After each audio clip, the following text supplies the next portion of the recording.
नरसिंह अवतार। विष्णु ने 10 अवतार लिए और इस धरती पर दुष्टों के शासन का अंत करके सर्वत्र शांति और समृद्धि लाई। नरसिंह अवतार को विष्णु का चौथा अवतार माना जाता है और अपने भक्त प्रहलाद को बचाने के लिए उन्होंने 2 पुत्रों को जन्म दिया जो आधे मानव और आधे सिंह थे। सत्य युग में ऋषि कश्यप और उनकी पत्नी तिद्धि के 2 पुत्र हुए, हिरण्याक्ष और हिरण्याक्ष। दोनों ही सर्वत्र विनाश और उपद्रव मचाने के लिए जाने जाते थे और मनुष्यों और देवताओं दोनों को परेशान करते थे। अपनी गलतियों से तंग आकर देवताओं ने विष्णु से अपने भाइयों को रोकने का उपाय खोजने की प्रार्थना की। अपने भक्तों की प्रार्थना सुनकर विष्णु वराह अवतार नामक एक विशाल वराह का रूप धारण करके हिरण्याक्ष का वध करने के लिए आए। इसे विष्णु का तीसरा अवतार माना जाता है। हिरण्याक्ष ने पृथ्वी, जिसे भूदेवी के नाम से जाना जाता है, को गहरे समुद्र में छिपा दिया। विष्णु का वराह अवतार अंततः पृथ्वी और हिरण्याक्ष के स्थान की पहचान करने में सफल रहा। वराह अवतार और हिरण्याक्ष के बीच युद्ध। सूअर और हिरण्याक्ष के बीच एक भयंकर युद्ध हुआ जिसने पूरे संसार को हिलाकर रख दिया। अंततः सूअर ने अपने सींगों से हिरण्याक्ष को काट डाला, पृथ्वी को अपने सींगों पर उठाकर ब्रह्मांड में उसके उचित स्थान पर स्थापित कर दिया, जिससे संसार का संतुलन पुनः स्थापित हो गया। इससे देवताओं और मनुष्यों को बड़ी शांति मिली, लेकिन उनकी यह खुशी ज्यादा देर तक नहीं टिकी, क्योंकि हिरण्याक्ष के भाई हिरण्याक्ष ने अपने भाई की हत्या का बदला लेने, संसार में भारी उत्पात मचाने और अपने आसपास के सभी लोगों को भयभीत करने की प्रतिज्ञा की। वह अपनी दैत्य सेना का नेतृत्व कर संसार की हर चीज का विनाश करने निकला, लेकिन देवताओं की शक्ति का सामना करना पड़ा। ये जानते हुए कि विष्णु देवताओं की सहायता कर रहे हैं, विष्णु ने उनके विनाश का कारण बनने की प्रतिज्ञा की। उसने वन में जाकर ब्रह्मा से अमरता का वरदान मांगने का निश्चय किया। शीघ्र ही वह अपनी सभी सांसारिक इच्छाओं और इंद्रियों को भूलकर ध्यान में लीन हो गया। इंद्र ने हिरण्याक्ष की सेना का नाश कर दिया। इस बीच इंद्र को एहसास हुआ कि हिरण्याक्ष राक्षसों का नेतृत्व नहीं कर रहा है। चूंकि राक्षसों का कोई नेता नहीं था, इसलिए उसने सोचा कि यही उन पर आक्रमण करने का सही मौका है और देवताओं और राक्षसों के बीच युद्ध जीतना आसान होगा। इसलिए उसने पूरी ताकत से राक्षसों पर हमला किया और जैसा कि अपेक्षित था, उनमें से कई को मारकर युद्ध जीत लिया। इसी क्रम में उसने हिरण्यकशिपु की राजधानी को पूरी तरह से नष्ट करके उसके महल में जाने का निश्चय किया। वहां उसे हिरण्यकशिपु की पत्नी कयातु मिली। अगर हिरण्यकशिपु ने बदला लेने की ठानी तो वह उसे पकड़कर बंदी बना लेना चाहता था। तभी नारद मुनि आए और इंद्र को रोक लिया। इंद्र ने क्रोधित होकर पूछा कि उन्होंने उस कन्या को क्यों बंदी बनाया है। इंद्र ने कहा कि अगर हिरण्यकशिपु ने उन पर दोबारा आक्रमण किया तो वे उसे बंदी बना लेंगे। ये सुनकर नारद मुनि ने उनसे कहा कि वे उसे छोड़ दें, क्योंकि देवताओं और राक्षसों के बीच युद्ध में उस कन्या की कोई भूमिका नहीं थी। वह एक मासूम और असहाय कन्या थी। इंद्र के पास उसे त्यागने के अलावा कोई विकल्प नहीं था। उसे मुक्त करने के बाद नारद ने उससे पूछा कि क्या वह ठीक है, तो वह थोड़ी चौंकी, लेकिन फिर भी उसने कहा कि वह ठीक है।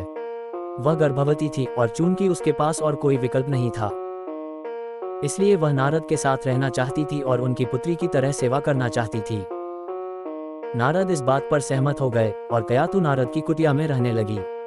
नारद उसे विष्णु के बारे में कहानियां सुनाते थे और उनकी कहानियां सुनकर उसे विष्णु से लगाव हो गया। उसके गर्भ में पल रहा बालक भी कहानियां सुनता था और बाद में वह विष्णु का सबसे बड़ा भक्त बन गया। इस बीच हिरण्यकशिपु की तपस्या से उत्पन्न ताप इतना तीव्र और प्रबल था कि स्वर्ग में देवता भी उसे महसूस कर सकते थे। अंततः उस ताप को सहन न कर पाने पर वे ब्रह्मा के पास गए और हिरण्यकशिपु की प्रार्थना सुनी। ब्रह्मा हिरण्यकशिपु की भक्ति से बहुत प्रसन्न हुए और उन्हें मनचाहा वरदान दिया। हिरण्यकशिपु ने कहा कि वह अमर होना चाहता है। ब्रह्मा ने उसे बताया कि ऐसी इच्छा करना संभव नहीं है, क्योंकि इससे जीवन का संतुलन बिगड़ जाएगा। अतः बहुत सोच विचार के बाद हिरण्यकशिपु ने अंततः एक योजना बनाई। उसने ब्रह्मा से वरदान मांगा कि ब्रह्मा द्वारा रचित कोई भी मनुष्य, देवता या पशु उसे न मार सके। साथ ही दिन या रात में कोई भी उसे न मार सके। स्वर्ग या पृथ्वी पर कोई भी उसे न मार सके। इसके अलावा कोई भी उसे उसके घर के अंदर या बाहर हथियार से नहीं मार सकता था। काफी विचार विमर्श के बाद उसने अंततः उसे वरदान देने का निश्चय किया। वह खुशी खुशी अपने राज्य लौट आया। वहां अपने राज्य की दुर्दशा देखकर उसे बहुत दुख हुआ। उसने इंद्र से बदला लेने का निश्चय किया, जो इस सब का कारण था। उसने अकेले ही देवताओं से युद्ध किया और उन्हें परास्त कर स्वर्ग से निकाल दिया। फिर वह स्वर्ग का शासक बन गया। प्रहलाद विष्णु का सच्चा भक्त। उसने अपनी पत्नी और पुत्र को पृथ्वी पर पाया और उन्हें अपने राज्य में वापस ले आया। दुष्ट और दुष्ट हिरण्याक्ष के विपरीत उसका पुत्र प्रहलाद विष्णु का बहुत बड़ा भक्त था और हमेशा उनकी प्रार्थना करता था। एक बार प्रहलाद से बात करते समय हिरण्याक्ष उसे विष्णु की स्तुति करते हुए सुनकर आश्चर्यचकित हो गया।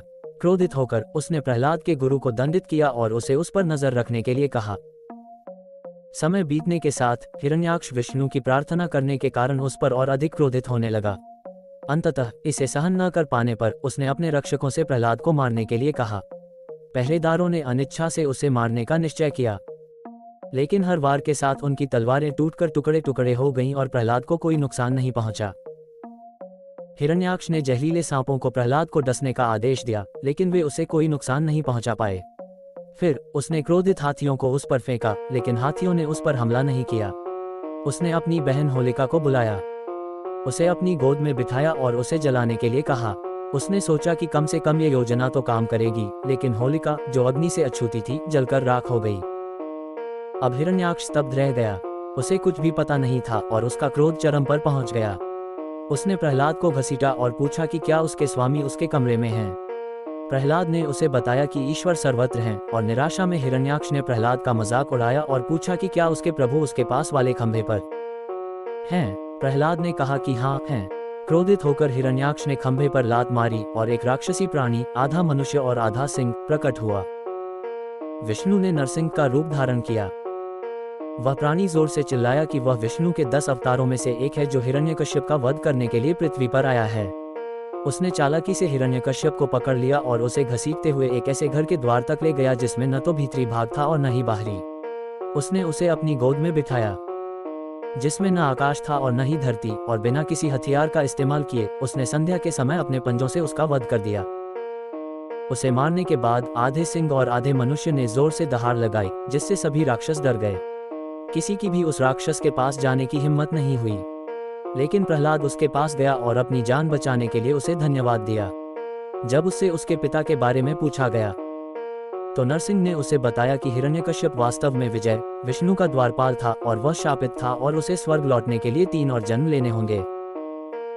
प्रहलाद को उसके पिता के राज्य का राजा नियुक्त किया गया और उसने इतनी ईमानदारी और नेकी से शासन किया कि उसने राक्षसों के तौर तरीके भी बदल दिए। इस प्रकार विष्णु ने अपने भक्त प्रहलाद को हिरण्यकश्यप के प्रकोप से बचाने और उसके द्वारपाल विजय को श्राप से मुक्ति दिलाने के लिए आधा सिंह और आधा मनुष्य का रूप धारण किया।